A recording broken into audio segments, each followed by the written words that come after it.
Alex Karp, the CEO and founder of Palantir Technologies, just left the entire CNBC panel absolutely speechless.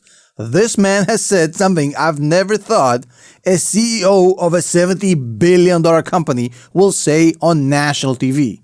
The man has balls of steel. And because in my videos, I never hold you hostage, you're going to hear exactly what you said in the beginning of the video. The bottom line always comes first. The analysis is always later. If you got stuff to do, you got to go. I understand. I'm not in the business of creating retention for revenue. Bottom line first. So don't click nothing, don't smash nothing, don't buy nothing. Now the bottom line here is quite simple. I'm going to let you know what he said, then I'm going to show you how he said it, and then we're going to break apart the other million things he said in that interview, which are absolutely mind-blowingly insane. So the first thing I want to focus here, and the one thing that blew my mind and I think left everybody speechless, is that this man went on CNBC and said, hey, Palantir is going to 10x from here, meaning Palantir is going to be a $700 billion company. Now, a lot of CEOs of publicly traded companies, they think that. Maybe potentially they fantasize about that.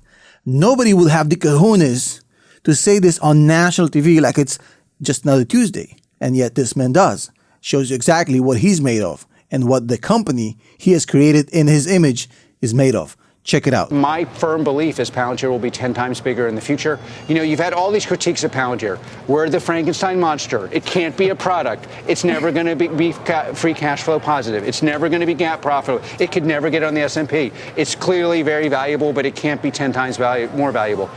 And, you know, our job is to show and not tell, and we are going to show that we can be 10 times bigger than we are now. Now, this is the same man just a few days ago posted a video message to the retail investing community saying, hey, guys, you are the real deal.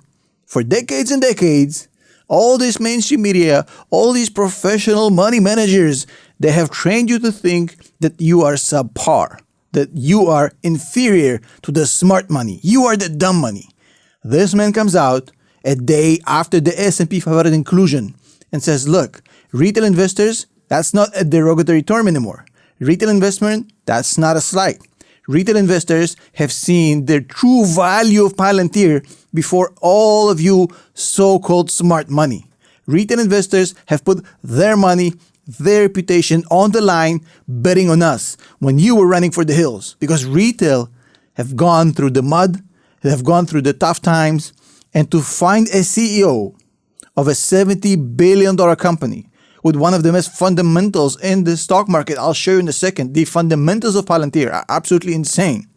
A company like that, a company that's headed to be the next Microsoft pretty much, a company like that has a CEO that comes on and does a video message for the retail community saying, hey, we are the rebels, we won, fuck Wall Street. Pretty much that's what he said. I'm paraphrasing slightly. I don't think he actually said fuck Wall Street, but hey, well, I think that's what he actually thinks, although I don't have official confirmation. I mainly support, by the way, something that seems to be escaping both parties, which is if you touch an American, we will inflict pain on you for generations. That should be the U.S. policy. Whether that happens in Gaza, whether that happens in Ukraine, wherever that happens, you cannot touch America. One of the things that impressed me the most about this interview has nothing to do with Foundry, AIP, Palantir, the stock market, Wall Street, or even economics or finance, not even stocks. He basically said, look, America, whoever wins these elections, it doesn't matter who wins, but America has to adopt one simple policy. If you fuck with an American anywhere on this planet, you will receive generational levels of pain. That's a very simple concept that needs to be understood by American adversaries. And it's been kind of lost in translation over the past few years. It has to get back. Now, Alex isn't taking sides here. He's not saying, hey, I think Kamala will do it better or Trump will do it better. He basically says, look, whoever wins, you have to make sure that America projects strength again. Otherwise, this whole thing is going to come down like a house of cards. This is step one of building the dominance of the West over its adversaries. Now look, I don't know what about you. There's a lot of people who want to burn down their house. I get it. They're psychopaths. But I, as somebody who came from that part of the world, am very happy with the Western way of life, and I would like to preserve it. And if you got a problem with it and you want to see empires burn, you're welcome to go to Iran or China and set up shop over there. I don't give a fuck. Let's dig into the software. So we're here at AIPCon for your software, AIP. You've been on the record that right now only two things matter. chips and ontology. All right, so you don't make chips. What's ontology? You've been out talking about ontology, kind of preaching about it. How does it relate to enterprise customers and the use of AI? So AI is a mysterious revolution. People basically have it wrong. They think all the values in the large language models. Large language models are like hydrocarbons in the ground. They need to be processed. If you're going to do something beyond chat, something that is crucial for the business, like bringing hydrocarbons out of the ground, or actually in the government context, monitoring troops, figuring out how to kill your adversary while staying alive, that raw knowledge has to be processed and put in your system, in the logic of your system, and in the security model of your system at the cost your system wants to pay for a particular kind of model. So long story short, that hydrocarbon-like LLM is essentially worthless to your business without the processing capabilities, both in the ontology and in Foundry. And we believed this 5 years ago. We figured this out, by the way, by doing work for the U.S. government. Some of that work is going to be presented today. So if you want to really kill your adversary on the battlefield or change the economics of your business, you need a way of processing the raw resources. So our main goal is to accelerate product development in all areas: military, manufacturing, government, AI-backed targeting, AI-backed ways of running your business. Where do you put the wires? What is the most efficient way of having the customer connect to you? How do you do preventive maintenance on the wires? How do you do preventive maintenance on the infrastructure you're building? How do you do the capital allocation so that you can maximize it? These are actually life and death issues for the enterprise, because if you mess that up, you mess up your margins, you mess up the quality of your revenue, and you get disrupted by other competitors.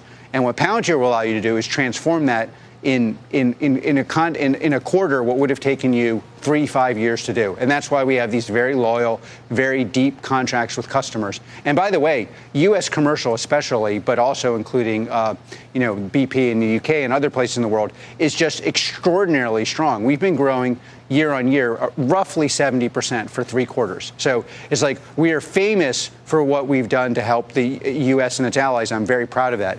But, the unknown, somewhat public secret of Palantir is we're just crushing it in U.S. commercial. And that's really important. It's important for Americans. It's important for Palantir. Cart basically was asked one question, which is, hey, what do you guys even do? The usual standard question by people who don't understand Palantir tech and have not really bothered to educate themselves on the topic, which seems to be kind of a recurring phenomenon in mainstream media, but that's besides the point. And Alex says one simple thing: we will help you, the company, understand your business better than you ever had before. And guess what? Next time, you are going to disrupt yourself. Instead of the next hotshot startup coming in and taking your lunch, you will do it yourself time and time over with our solution. We will help you be the disruptor of your own industry so you don't lose your dominance in the next 10, 15, 20 years. You stay always ahead of the curve with our software, with our solution, with our platform. Instead of you getting old, getting tired, and getting stale, we're going to keep you up to date. That's a great sales pitch. But also, it is true, because that's how you have hundreds of clients willing to pay millions of dollars every year for this thing. And if you remember, back in the day, one of the biggest problems Palantir had is to get through the door. Corporate clients, unlike the government for some reason, had a lot of politics in them back in the day. And Palantir always struggled because the point of contact in the company would never let Palantir in, because they've already built a Frankenstein product that have cost millions of dollars. They're not about to let Palantir walk through the door and say, hey, whatever you guys built over there that costs a shitload of money, we got something a fraction of the cost that works 100 times better. Nobody wanted to look stupid. But back in the day, I told you, this gatekeeper problem is going to solve itself. You know how? Well, because a few brave customers will take the leap of faith on Palantir. Those customers will dominate their industry. And when they dominate the industry, the other businesses will actually start banging on Palantir's door, and it's going to be an oversubscribed business model, which exactly is what happened. Right now, customers are banging on the door. Palantir can't meet the demand. The cost of not working with Palantir has gone up so much that it outweighs the cost of looking like an idiot for not doing it in the first place. Now look, I also want to talk about the fact that Peter Thiel literally told you guys this is going to happen way before Tom Nash did. If you read Peter Thiel's book 0 to 1 from 2017, he literally laid out the game plan of how he's going to do it. 0 to 1 literally says, hey, we're going to build a company that's going to be a monopoly, pretty much, in a market that still doesn't even exist, with a product that nobody even understands of how it's going to look like. And people thought it was a psychopath. And yet now, when you read 0 to 1 in 2024, it makes perfect sense. Now, Alex Karp also says what I've been saying for the past few months. LLMs are a commodity. Nobody cares about LLMs and generative AI. The money isn't there. The money is either in the infrastructure, where NVIDIA is making a killer bank, or in the ontology, which is literally the operating system. The LLM is just a commodity. It's everywhere. Everybody has an LLM. Grandpa has built a new LLM. Who gives a fuck? The money is infrastructure and operating system. There's no other solutions that come even close to NVIDIA's and Palantir's shit. Now, NVIDIA's moment has already happened. So people understand, yeah, NVIDIA is the best at what it does. Palantir's moment hasn't come yet. People are still standing at the bottom of the mountain saying that it's a beautiful day. They don't see the avalanche coming. The moment that happens, Palantir will have its NVIDIA moment. I've been telling you this is going to happen for the past 4 years. People have been calling me crazy. Well, not so crazy anymore. Now, look, another thing he's saying is that, look, we're building a company that's based on providing a solution that is tailor-fitted for a client with the speed of a completely automated off-the-shelf product. Think about what I just said here. Basically, what this means is the way to sell software back in the day until Palantir arrived was very, very unique.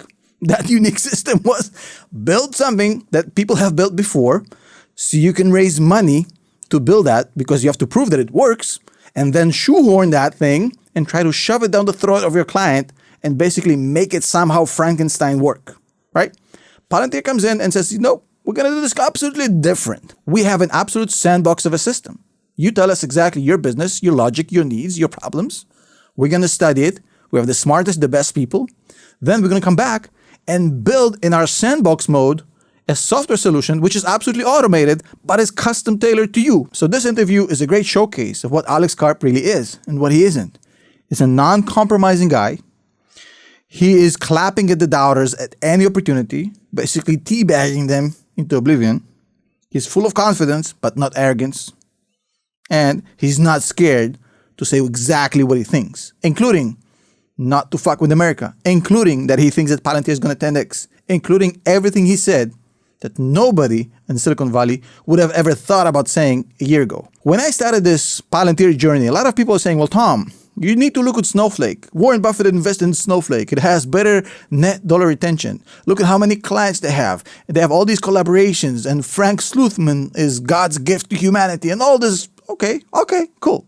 Now, I've never invested in Snowflake, but let's review this.